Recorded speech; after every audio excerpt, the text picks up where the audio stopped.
السلام عليكم. اليوم في شهية ام وليد ان شاء الله راح ندير لكم الكباب بطريقه سهله ويجي بليبل بزاف، يعني مليح للعرغات، مليح في رمضان، مليح للعزومات، يعني يجوك ضياف، يعني حاجه بالطبع. واش راح ندير؟ اول شيء راح ندير شويه تاع الزيت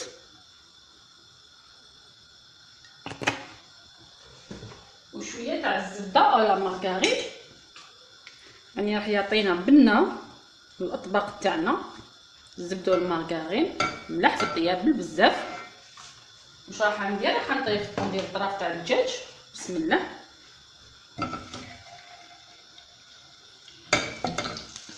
هنا واش راكي حابه ديري الاطراف ديري.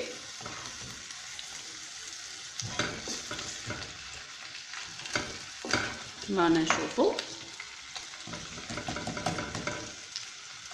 اذا هذا الدجاج انا حنخليه يتقلى مليح كما عودتكم، نخلوه يتقلى مليح حتى يتحمر مليح باش نديروا البصل ونديروا كل المقادير باش يجينا الطبق تاعنا، الطاجين تاعنا يجينا حلو.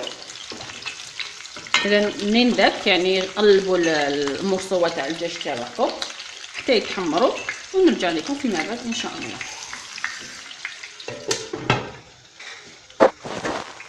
اذا هنا طرف تاع الدجاج تاعي راه متحمروا. واش راح ندير لهم؟ حبه تاع بقل كبيره تكون مسكرفجه، من الاحسن انه البصل تاعنا نسكرفجوه ما نقطعوش لانه يجي بنين في المراقي. هادو البيوضه راح تجي المرقه خضره، يعني هذا سر من اسرار باش تجيك المرقه خضره هي انك تسكرفجي بصل ماشي تقطعيه. معكم تشوفوا واش راح نزيد له. راح نزيد له لي زيبيس واش يسحق الملح،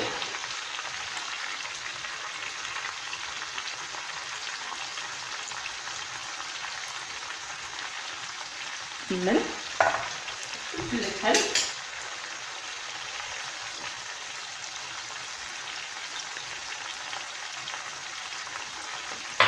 والقرفه. هذا واش يحتاج الكباب،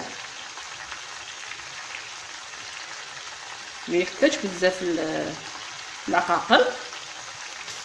نديرو شويه تاع المعجون ونقطع رقيق.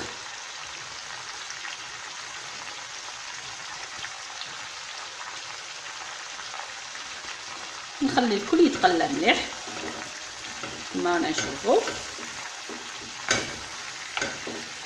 تبعوا هذه الطريقه راح يجي طاجين بزاف بنين.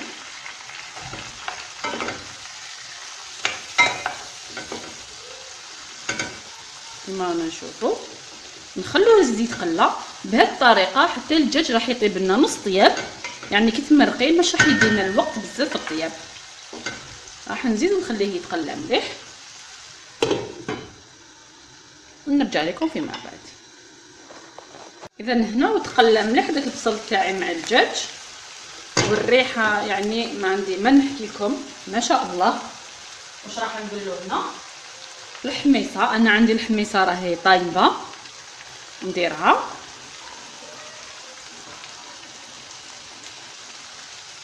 ونمرق الطاجين تاعي.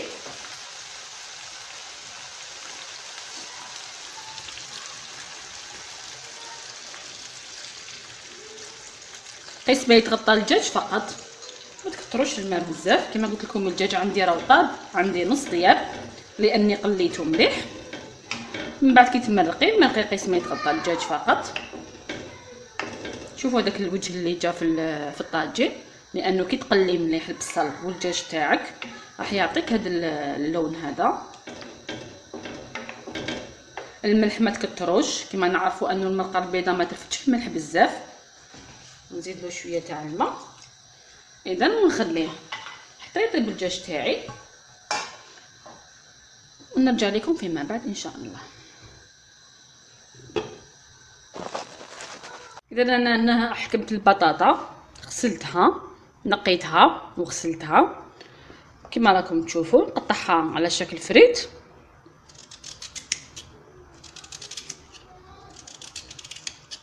بهذه الطريقه.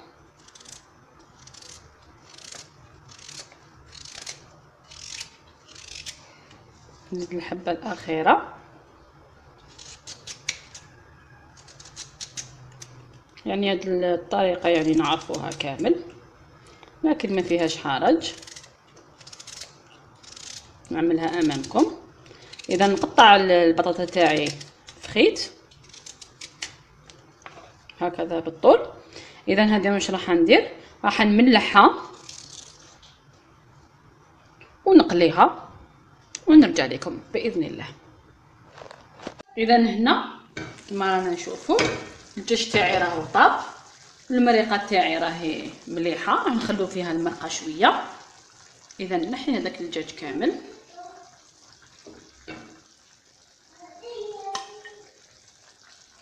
بالعقل فقط نحو هذاك الدجاج كما رانا نشوفوا. اذا ها هو الدجاج تاعي نحيته. هنا واش راح ندير، راح نطفي على المرقه تاعي هذه. اذا راح نقلي البطاطا تاعي وراح نكمل لكم الطبق تاعنا. اذا هنا ها هي البطاطا تاعي اللي قليتها، درتها في مقله وعاودت رجعت المريقه تاعي، عاودت رجعتها فوق النار تغلي على النار قليله. واش راح ندير الان، راح نحكم حبه تاع البيض، نديرلهم قرصه تاع الملح فقط، ماشي بزاف تكثروش الملح باش ما يديش الطاجين تاعنا مالح. ها هما نخبطهم مليح، قيس ما يتخلط الصفار مع البياض فقط. انا هنا راح ندير اومليت، لي فريت اومليت، يعني هذا لي فريت راح نديرها اومليت، نفرغ عليها ونطيبها على شكل خبزه.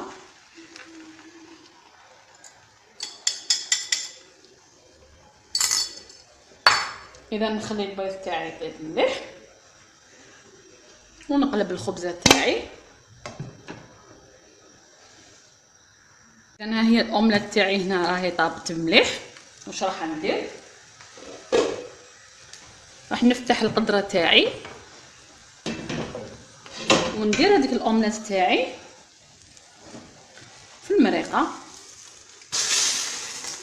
ها هي الطريقه، ان شاء الله تعجبكم. واش راح ندير، راح نفتحها في المرقه تاعي ونخليها تغلي حوالي 5 دقائق حتى كامل هذيك البطاطا تشرب هذاك لاصوص المرقه. ندير عليها شويه تاع المعدنوس. اذا ونخليها على نار قليله مده 5 دقائق هكاك. انا اول واش راح ندير، راح نحمر الدجاج تاعي، ندير شويه زبده او زيت ولا كيما حبيتو، هنا لكم الاختيار واش ديروا. هنا لازم نحمروا الفراخ تاع الدجاج تاعنا، ندير لهم شويه تاع الزيت باش الزبده تاعنا ما تتحرقش، راح يعطينا بنينه للدجاج، راح يجي الدجاج تاعنا بنين. اذا راح نحط الفراخ تاع الدجاج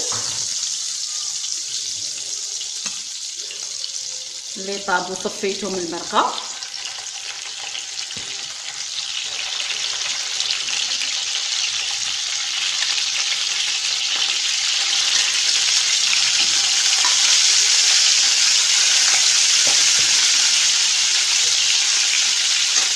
اذا هنا راح نحمرو انا على الجهتين ومن بعد نحيه.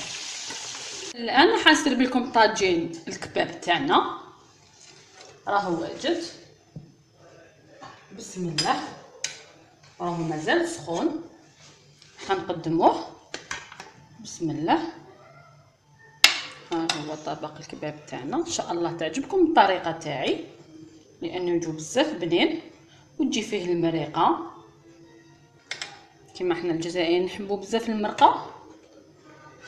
ها هو يعني اللي يحب الفريت ويحب راح يعجبو هذا الطبق ان شاء الله.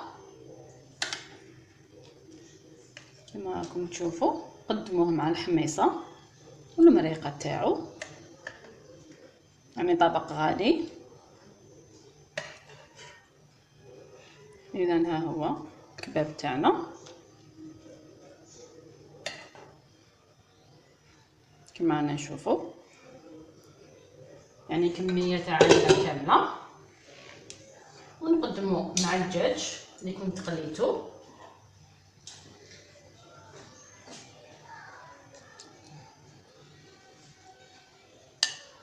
ها هي بهذه الطريقه.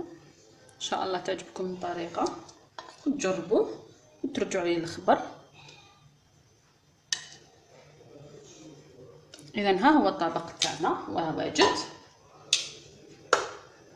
اذا الكباب، ولا عجبتكم الطريقه ما عليكم غير ديروا لي جيم لا فيديو وتشاركوا في القناه حتى يصلكم الجديد، والى الملتقى ان شاء الله.